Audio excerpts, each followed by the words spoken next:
Hello everybody, welcome back to Representing the World and the second of 3 little videos on music, poetry, art, glaciers, science, the romantic and the sublime, trying to cover quite a lot in these sessions. We stopped the last session at the point where I'd asked you to go away and think about an exercise where you were looking out of your window, looking around your room, or looking at this picture of the back of Keele Hall. And I just asked you, what could you see? And I was hoping that you'd make a list. So maybe you said trees, a building, grass, the sky, a fountain, or whatever it is you have in the room around you.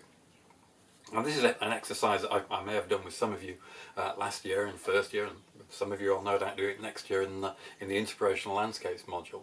And gradually, by doing this exercise over and over again and trying to see things from different points of view, we gradually notice more in the world around us.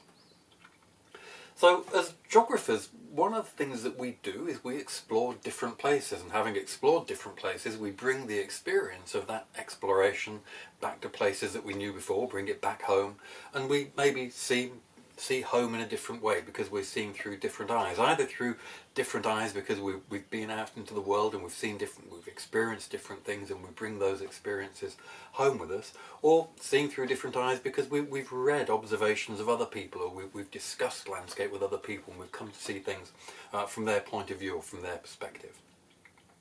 So one thing we can do is, before thinking a little bit more about what you saw in your room or through your window or looking at the back of Keele Hall, let's consider a different environment. Let's go and have a look. Well, here I've got a picture of Monument Valley. Let's look at a different location and then apply what we see there to our thinking about what we see at home, or looking at Keele, or looking out of our own window.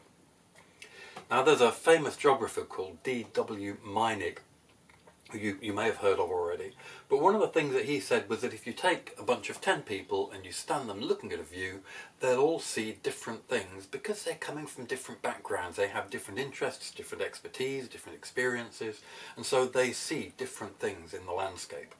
So you can see the 10 views of a landscape that Meinig identified there, and you can think about them maybe in the context of that picture of Monument Valley that you can see. And he said, well, maybe we'll look at landscape as nature, and we'll focus on the natural components of the landscape.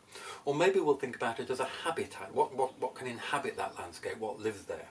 Or as an artifact, a created feature, or as a system. Maybe we should think about the connections within things. So as a physical geographer, maybe I'll think about the connection between the climate and the soil and the vegetation, and you can see the whole system working together.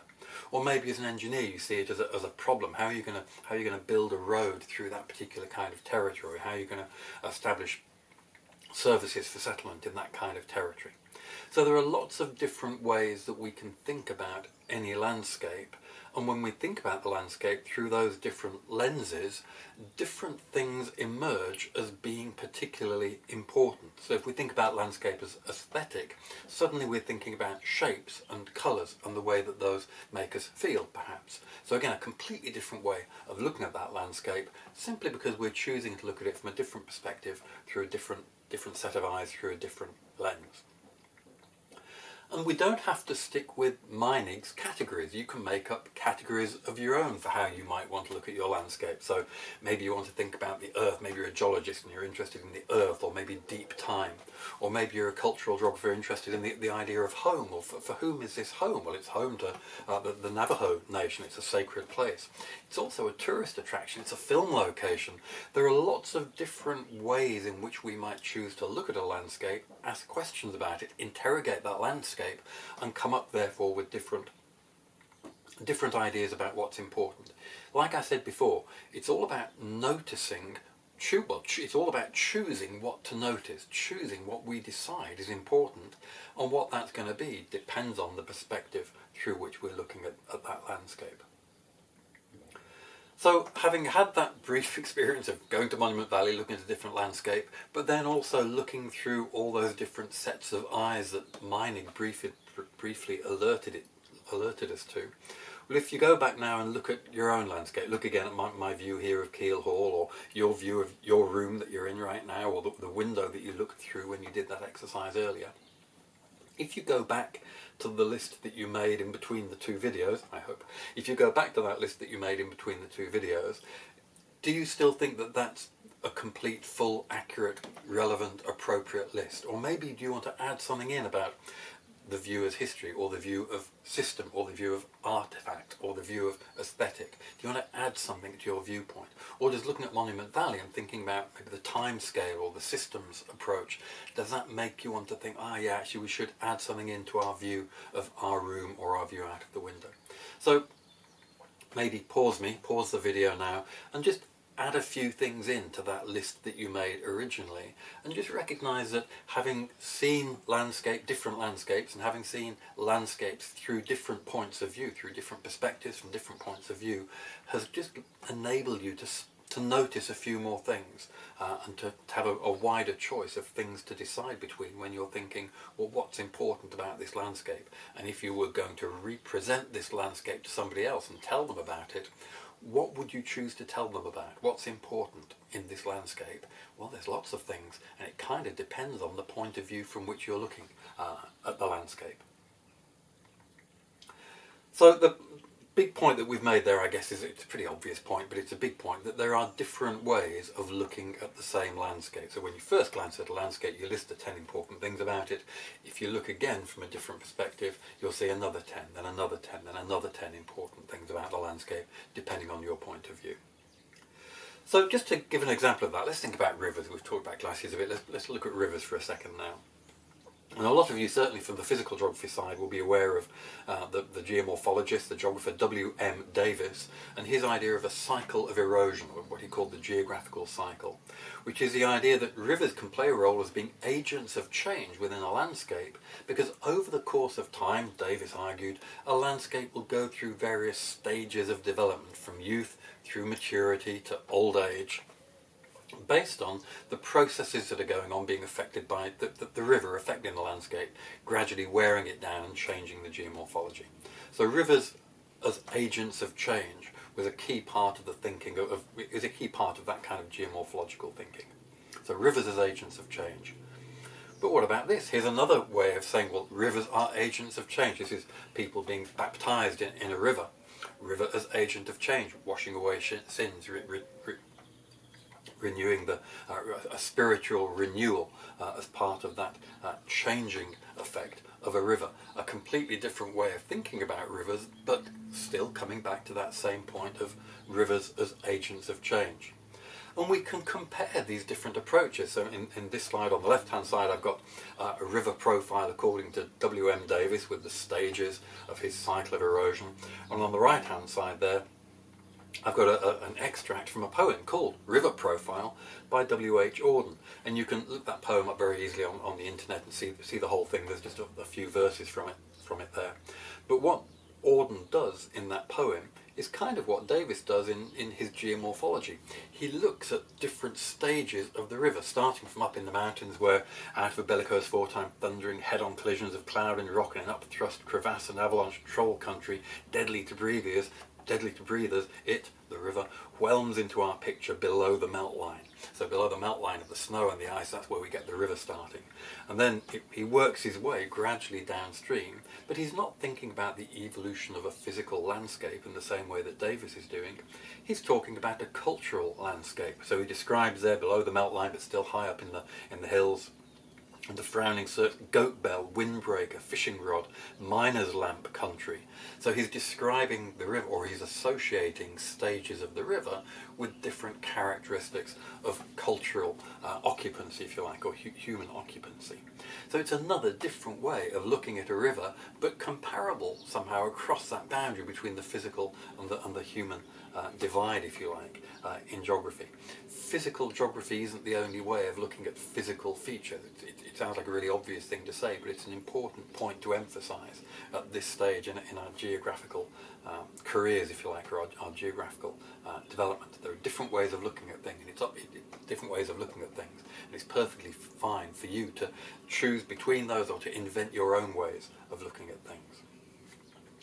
And in doing that, we're fitting into a long geographical tradition, or a long cultural tradition, that the way we look at landscape, the way we think about landscape, that has changed a lot over the course of time.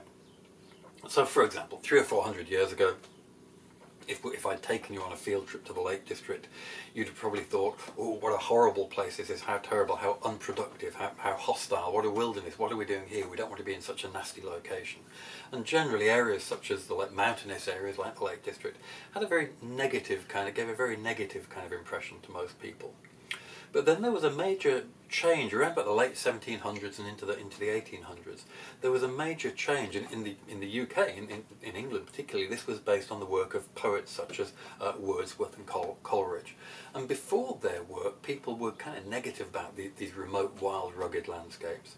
But as part of what we call the Romantic movement, Wordsworth, Coleridge and other poets, artists, musicians turned it round and made a positive of this kind of awesome, terrible, scary, impressive, majestic scenery and landscape.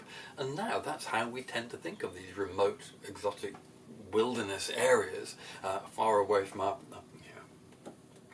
urban settlements. Rather than being scary and remote and terrible, they're terrible and awesome and magnificent in a very positive kind of way.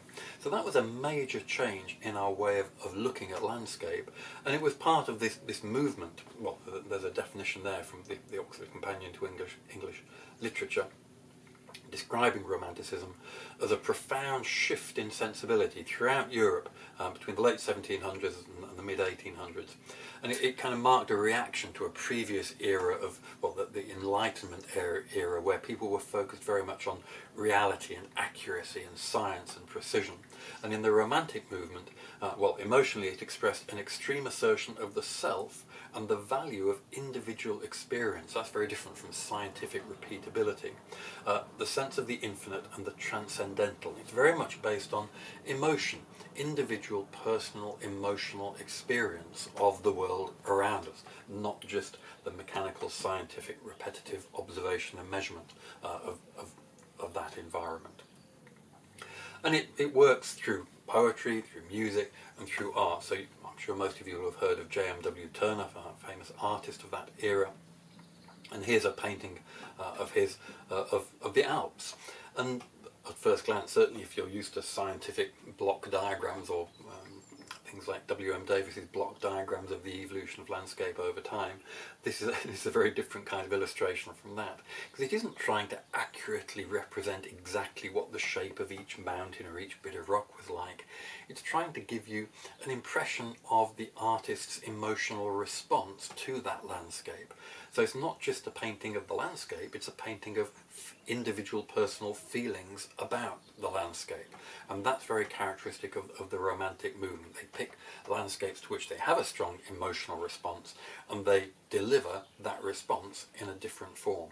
And that's kind of what I'm thinking about with you today in terms of the geography. Are there different ways of representing landscape other than the scientific geographical approach that we've maybe been focusing on training ourselves up in throughout the typical geography degree program?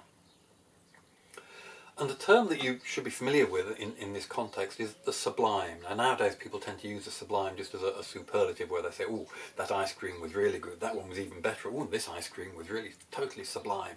Well, the sublime is used in landscape studies and in philosophy in a slightly different way from that. And Edmund Burke, a philosopher writing in the mid-1700s here, kind of describes it. He says, whatever is in some way terrible or operates in a manner analogous to terror, that's a source of the sublime. That is, it's productive of the strongest emotion that the mind is capable of feeling. And he says, when danger or pain press too nearly, then they're incapable of giving you any delight. You don't really want to be in severe danger and terrible pain. That's simply terrible. But at a certain distance and with certain modifications, pain, danger may be delightful as we everyday experience. It's what I call the roller coaster effect. You don't want to bother going on a roller coaster on some fairground ride, some theme park ride, if it isn't even just a little bit scary. But on the other hand, you don't want to go on it if you genuinely believe it's going to crash and burn and you're all going to die. You don't really want that terror and pain and devastation, but you kind of want a little hint of it. Now that's kind of a modern soft version of the sublime, this idea of being really in awe, awestruck about the terrible magnificence of the natural environment. And that's what this Romantic movement was very much focusing on. And philosopher Arthur Schopenhauer he kind of defined different levels of the sublime, from right at the bottom of the hierarchy, just something being, like I was talking about the ice cream, well that's okay and that's really nice ice cream. The lowest level, if you like, the bottom of our hierarchy of the sublime, is just the feeling that something is beautiful, light being reflected off a flower, for example. But the sublime, well, that's pleasure that comes from perceiving objects that threaten to hurt or destroy you, so turbulent nature. The story is that Turner, the artist that you saw painting the storm in the Alps, the story is that he had himself tied to the mast of a ship in a storm so that he could experience the storm, and then he went back to the studio and painted his experience of being tied to the mast in a terrible storm. And that's a search for an encounter with the sublime. Or according to Schopenhauer, the fullest feeling of the sublime, immensity, that's to do with, for example, the immensity of the universe or the length of eternity. And he says that it's pleasure from acknowledging your nothingness and your oneness with nature. So seeing the scale of humans in the context of the scale of the cosmos, kind of that feeling of littleness and uselessness that you get compared with that grand scale, that's the kind of situation where they're arguing that gives you this feeling of the sublime. So if you come across that term, particularly in the context of the Romantic movement, art and appreciation of landscape phenomena, that's what it's all about. I guess another way of saying that is that there's more to the world, there's more to the geographical world than you can measure with a surveyor's level or that you can show on an ordnance survey map. The world isn't just about the numbers to do, the numbers to do with my surveyor's level, my tape measure, or even my ice axe, getting bits of ice out of a glacier and measuring the detail of it. There's more than that. There's an emotional response, there's encounters with the sublime. And my question is, as geographers, how can you access that? And how can we report that? In other words, how can we monitor, how can we measure, how can we represent our engagement with these invisible or emotional worlds? Now, in the third section of these videos, in the third of these videos, I'm going to explore that a little bit by looking at how art and science have interacted in a variety of different ways, thinking specifically about environmental art. But I also want to think a bit about how we can use art as a way of exploring landscape. So if I go out with my surveyor's level and my ice axe and so on, I'm going to measure certain things about my glacier.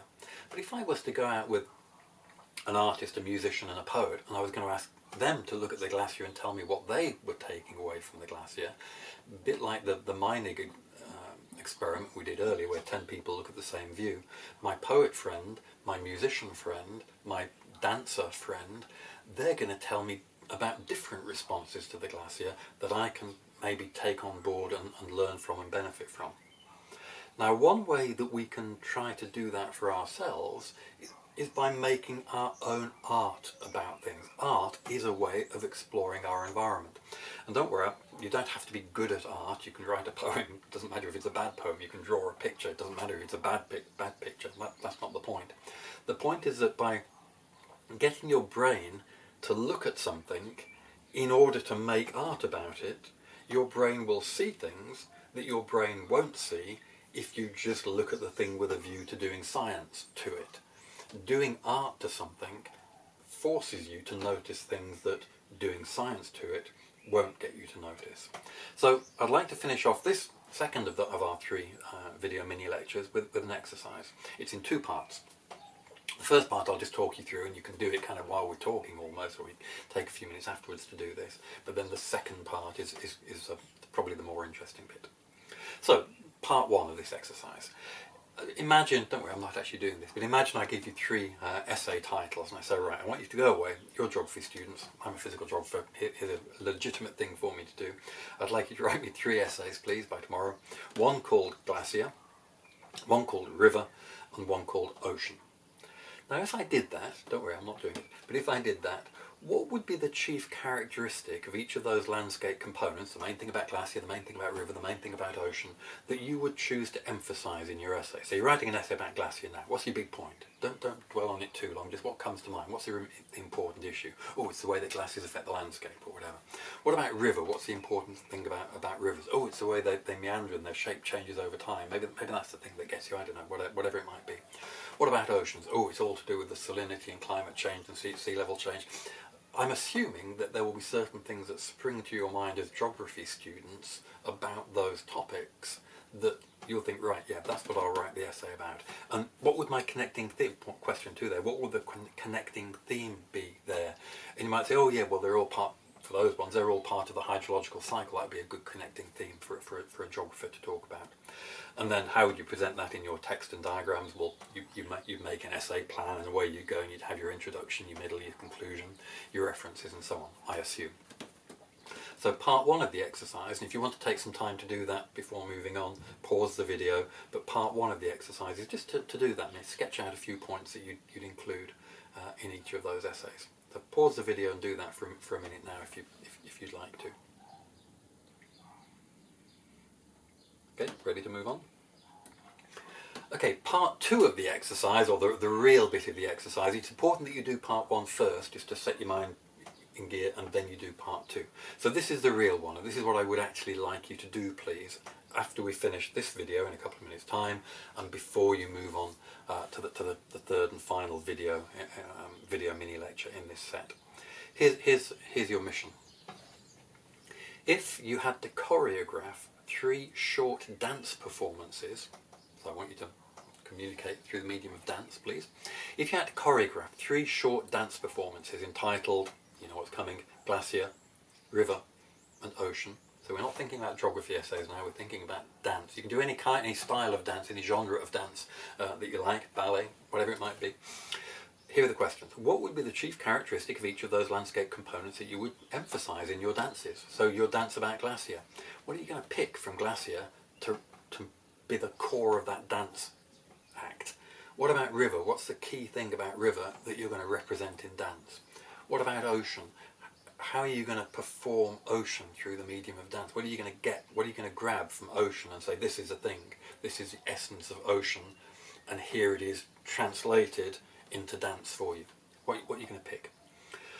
And in your dances, what will be your connecting theme? And even if you say, oh, I'm going to do the hydrological cycle, well, yeah, well, how are you going to, moving on to question 3, how are you going to present that? How are you going to represent the hydrological cycle? That might be quite difficult. Maybe it's not as difficult as I think, but maybe there's some other theme that would make more sense. Because you're doing it through dance, maybe you need to choose a different theme that you can then emphasise through that medium. And you see, I'm already now just beginning, in a poor stumbling kind of way, to force myself to think differently about Glacier, River and Ocean, because I'm going to do something different with them. If you ask me to write a 1,000-word essay on each of those, I can do that for you in a couple of hours and have them there, and I'm confident that will be great. My brain doesn't really need to worry too much about that, so I'm kind of in the habit of writing about glaciers, so I don't think very much about doing it differently. But making a dance about glaciers, oh yeah, you have to think about that. Oh yeah, so and your mind gets working on it. Now, if you're completely averse to dance, then okay, you can do this as a poem or a piece of music if you want. But I think dance is a good one for this exercise. So I'm going to leave it there. We'll come back for the third video in this sequence. Whenever you're ready, later on in the week. But for now, let's take a break, and I'd like you to try that exercise, please, and we'll pick up from right here in the third and final video in this sequence that we're working through. Okay, thanks very much.